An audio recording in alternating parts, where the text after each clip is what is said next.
Opo. Oo, nalito ako ng tingin. Kaya, alam mo, useless naman ito. Ewan ko kung bakit nabili-bili ko pa to eh. Nalito tuloy ako. Akala ko alas 11 na. Akala ko mag-aalas 11 na. Mag-aalas 10 lang pala nung dumating ako rin eh. Opo. Abay, luko. Pero attorney, okay Oo. lang yon kasi good, ano yan, good initiative ng mga kagaya ninyo na dumarating kahit na walang oras. Yun yung point natin. Oo. Oo. Anyway, Yes. alam nyo, teka, may hinahanap ako rito na notes ko. Yung sa away ni Tariela at ng ibang mga kongresista, lalong-lalo na si Senator Marcoleta, at saka yung pag-interpellate, yung pakipagbabalik-taktakan niya kay Senator Kiko Pangilinan na lumalabas, hindi naman pa alam yung meets and bounds o yung coordinates noong tinatawag na West Philippine Sea. Opo. Di ba? Nako. Oo, na ating inilagay. Kasi yung iba sinasabi, may West Philippine Sea. Bakit? May batas tayo. Oh, meron pa tayong isang batas. Ito nga, yung PD 1596 na yun ay sineset yung boundaries ng ating so-called territorial waters at exclusive economic zone. Yan.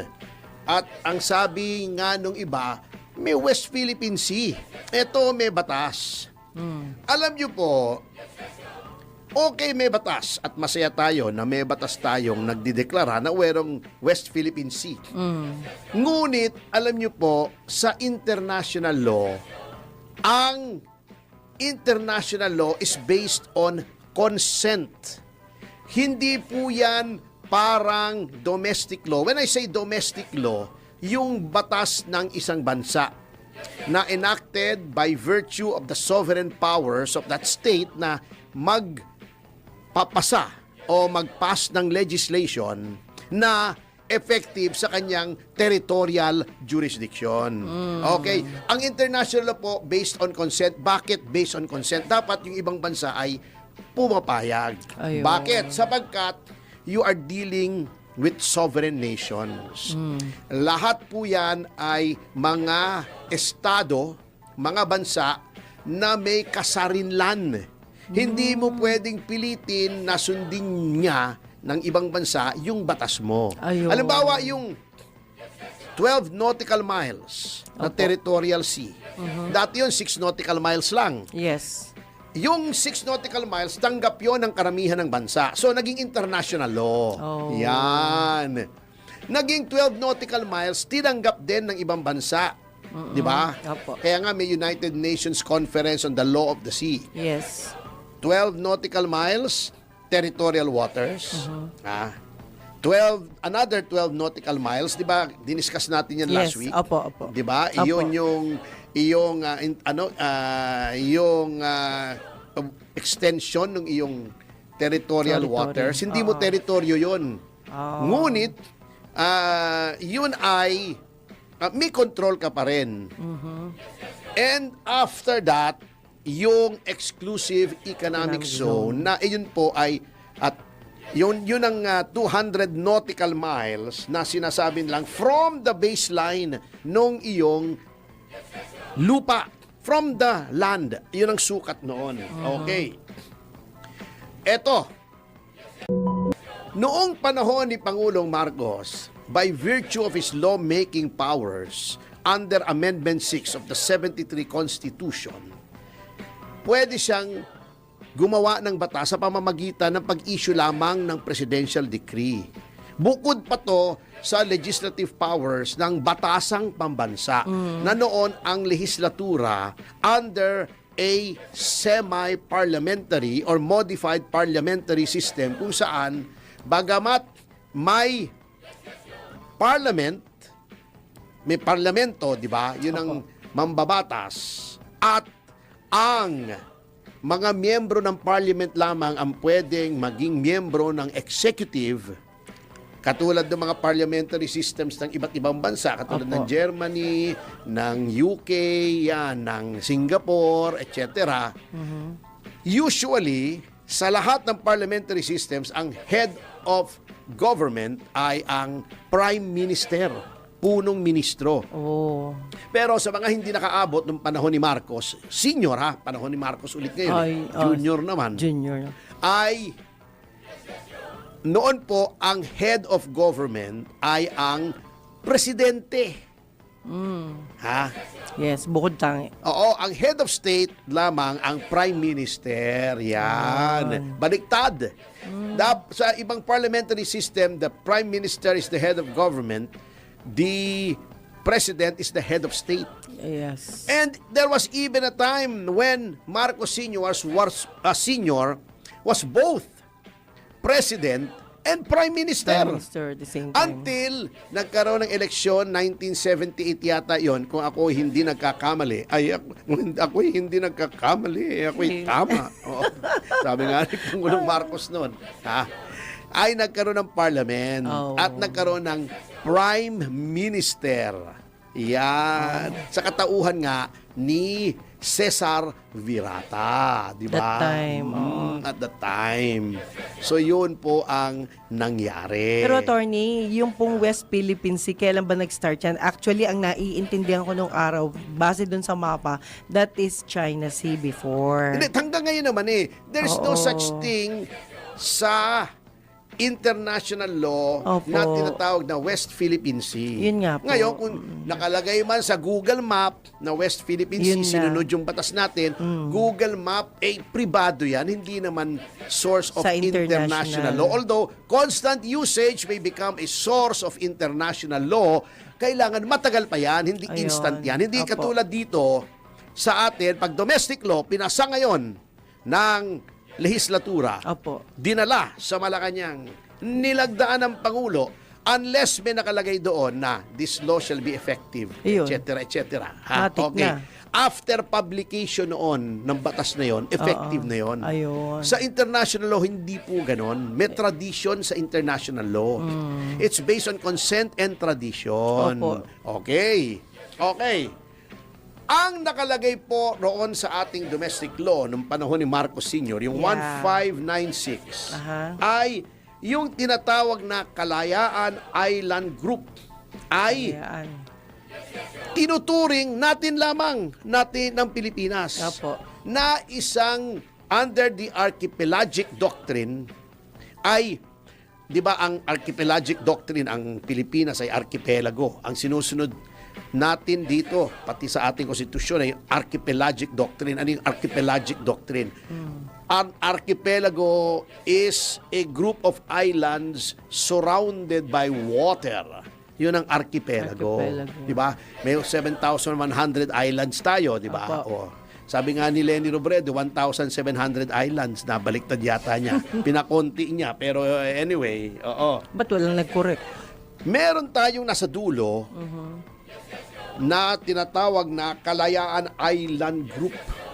Ang sabi natin, since we are an archipelago, yung Kalayaan Island Group, at yung Spratlys ay isla. Mga isla yan. Therefore, kung sila ay isla, mapoproject natin yung exclusive economic zone from the baseline na 200 nautical miles. Yan. Okay. Okay. Ngayon, pumasok tayo doon sa arbitral tribunal, di ba? Yung panahon ni Noynoy Aquino. Okay. Pag pumasok tayo roon sa arbitral tribunal, we agree to be bound by yung ruling ng arbitral tribunal kasi tayo ang lumapit sa tribunal, nagpabuo tayo ng tribunal. Di ba? Ang China, hindi niya kinilala yon. Okay. Ayaw niya. Bakit? May sarili kasing claim ang China. Yung 9-dash line. Di ba? Na kalabis na naman yon, sobra naman yon. Pinaglululoko na tayo ng China noon Bira mo, lahat na lang kinuha nila yung gitna, pati yung sa mga papuntang Taiwan, etc. Di ba? Kine-claim nila yung Taiwan. Napakalaki. Hindi rin yung kinikilala ng Vietnam. Okay. Galit din ang Vietnam doon sa claim ng China. Dapat naman. Sapagkat yun ay wala ring basihan. Domestic law rin nila yon. Okay. anong nangyari sa arbitral tribunal with respect to the Spratlys, Opo. Spratly Islands. Sabi ng arbitral tribunal, unang-una, yung 9-dash line ng China, walang basis. So, okay yun. Talaga namang walang basis yun eh. Opo. Ibig sabihin yung China lang ang may gusto noon, unilateral yon. Okay. Pero sabi rin ng arbitral tribunal, yung sinasabi natin na mga island groups, Spratly, yung Kalayaan Island Group, ito ay hindi po mga isla. Na ito ay mga bato lamang, rocks. Okay. Oo. Oo. Anong importansya ng ruling na yon? Okay. Kasi kung island yon under the archipelagic doctrine, magre-radiate yung exclusive economic zone natin mula doon sa islang yon. Since hindi isla, sabi ng arbitral tribunal, na tayo ang kusang loob na dumulog doon, tayo nag-form, ngunit hindi kinilala ng China, ay yung Kalayaan Island Group, o Spratlys, pati yung mga isla, no, ay mga rocks. Ibig sabihin, hindi natin pwedeng i-claim na from those rocks ay mayroong exclusive economic zone. Kasi hindi po kasama yung rocks sa pag-measure ng exclusive economic zone. So, in effect, lumiit ang ating exclusive economic zone. Ayan. Okay. Ang mga tubig sa paligid ng mga ginawang rock sa halip na isla ng arbitral tribunal ay tinatawag na high seas. Yan, high seas. Yun ay bahagi ng karagatan na walang may pag-aari. Ibig sabihin, lahat ng tao pwedeng pumunta roon, pwede silang mangisda roon, pwede silang dumaan doon, etc., etc., etc. Yun ang sinasabi. Yan ay common to all nations. Pwede nilang gamitin yon. Huwag lang nilang sirain yung kalikasan o whatever, di ba? Huwag silang magtambak doon ng mga langis o kung anumang lason, di ba? Makakasira sa marine life. Siyempre, bawal yon. May international law din doon, di ba? Yun pong sinasabi nilang, basihan nila, yung PD 1596, hindi na yon compliant sa 2016 Arbitral Tribunal ruling. They cannot both exist at the same time. Since tayo ay pumasok doon sa 2016 arbitration at ang China hindi pumasok, bound tayo. Pwede sabihin ng China. Hindi kami bound yan. Hindi namin kinalala yan. Kahit ba sinabing walang basihan yung 9-dash line namin, susundin pa rin namin yun. Oo, yun lang ang mabigat sa China. Malakas silang puwersa nila. Yun. Binubuli pa rin tayo. Opo. Pero bago tayo mabuli ni kasamang Jelly Mendez, ay tumanggap muna tayo ng report. Jelly talaga. Naku, asa pa tayo magbabago sa plenaryo yan. Asa lang tayo niyan. Naku, anyway, mabalik tayo rito sa West Philippine Sea. Opo. Ang problema, yung tinatawag na West Philippine Sea na dinaklara natin na ito ang West Philippine Sea, yung coordinates, hindi tugma naman doon sa Yun naman ang problema. ruling o award ng arbitral tribunal na lagi nating binibida. O paano yan? Ang gulo kasi, ang ginagawa lang naman po ni Senator Marcoleta ay hinaharmonize ang batas. Sinasabi natin, kung tayo ay magke-claim, maging consistent tayo. Otherwise, ginugulo natin. Sasabihin ng China sa atin, araw talaga, kuya. Ano ba talaga? Hindi, iyo gusto sabi ng China. Kasi, ano bang gusto nyo? Di ba? Opo. Kayo ba ay gusto nyo yung arbitral tribunal? Opo. O gusto nyo yung batas na ito, yung West Philippine Sea na batas? Or gusto nyo ba yung 1.5, yung presidential decree ni Marcos Yung 1596. Ano ba ang gusto ninyo? At dapat ipaalam din natin sa United Nations kung saan naipasa yung United Nations Conference on the Law of the Sea na signatory tayo. Oh. Ano ba ang binabase natin sa claim natin? Yun lang naman ang gustong mangyari. Kasi daldal tayo ng daldal, masyadong melodramatic yung ibang tao dyan. Sinasakop daw ng China ang teritoryo natin. Hindi po natin teritoryo. Yung exclusive economic zone, hindi po territorial waters. At yung binibida nating arbitral tribunal, Opo. datapwat tayo ay nanalo sa China na hindi naman kasi lumahok. By default Wala yun eh. palang laban. Hindi naman po saklaw ng arbitral tribunal ang ma-declare ng teritoryo. Ang saklaw lang namin po noon ay yung mag-declare ng rights over the seas. Wala pong teritoryo, wala pong territorial seas ang pinag-uusapan dito kasi ang territorial seas ay set na po sa international law, 12 nautical miles.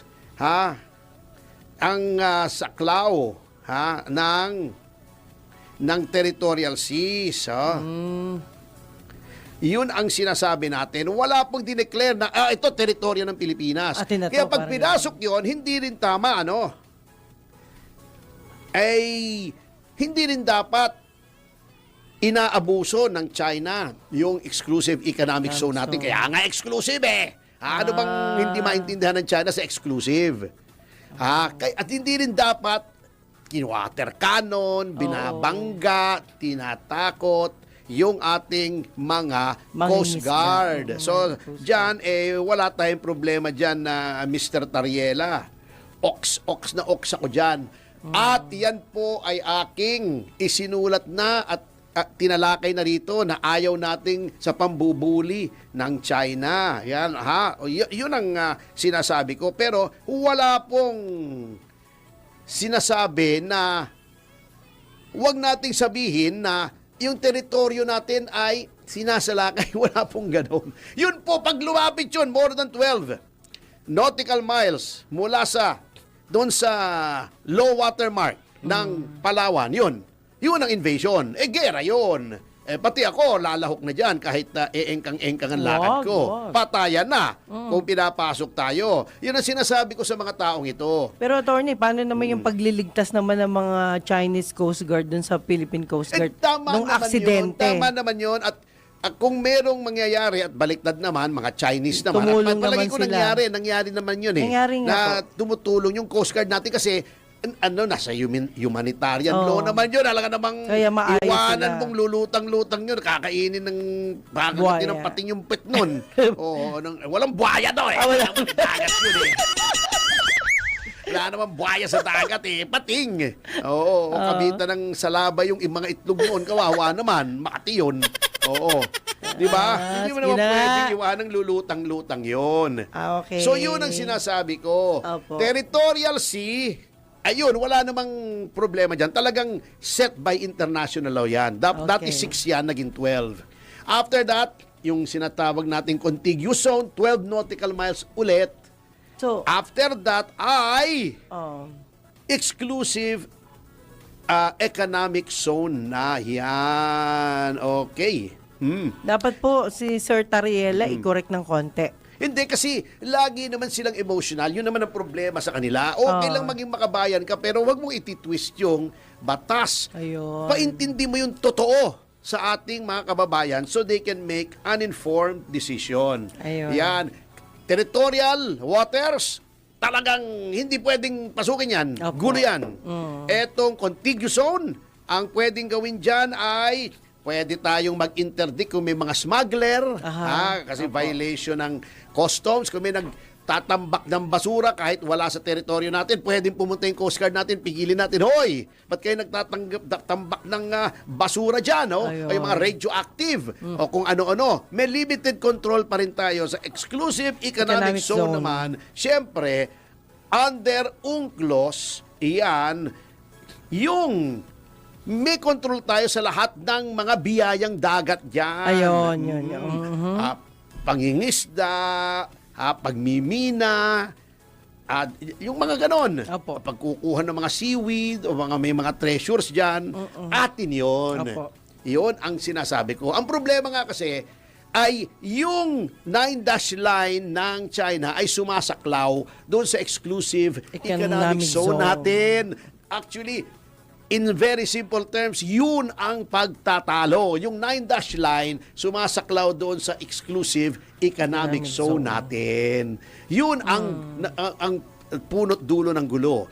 At magpapatuloy po ang ating pag-aaral, mga kasama, sa pagbabalik ng Yes, yes, yo, Topasyo. Mga kapatid, mga commercial information natin sa patalas palahanap po ay just in news, flash breaking news, may atis moment just kung ano mga tsurma na ating oras. Alas 11:25 ng umaga. 1, 2, 3! Yeah, ba?